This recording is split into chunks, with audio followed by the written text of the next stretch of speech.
Thank you, Madam Speaker and members. I've had the honor of either authoring or co-authoring this legislation over the years, and I'm so happy to participate in history today, because this is finally on the House floor and on the verge of being passed. And I really want to thank especially Representative Kunesh-Podein for all of her incredible work in moving this forward. So today I'm thinking a lot about my late mother, who was a Polish-Jewish immigrant. And when she settled in Cincinnati, Ohio, my hometown in the 50s, she became one of the first women physicians at Cincinnati's Children's Hospital.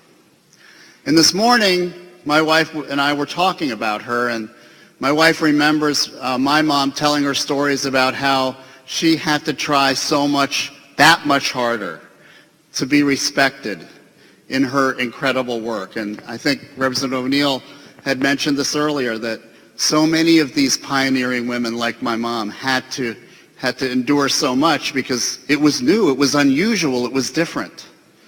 And she went on to then direct a center for children with developmental disabilities.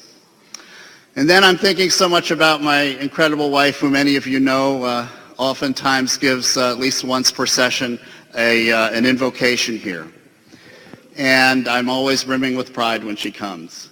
She was the first woman rabbi in the city of Minneapolis. And that was 1988. That's pretty recent. And now she's the only rabbi in the world, actually, that has a congregation, that leads a congregation as large as our congregation, Temple Israel, an incredible feat.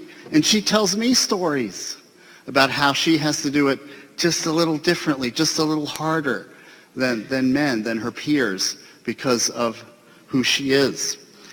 And then I think about my two daughters, Rebecca and Naomi, and they're inheriting this incredible legacy of their grandmother and their mother. And we've heard a lot about the progress. And I think it was very important what Representative Loeffler said, that progress never would have happened if there wasn't a movement, if there weren't people in the streets making demands. But that progress isn't over. This is another step in that progress of justice, human rights, and equality that the women's movement has shown us over so many years. When we still have wage inequality, when we still have violence, when we still have discrimination, this sends a message that we're serious about that progress, about taking the next step, about finally doing what people have been waiting for us to do for so long.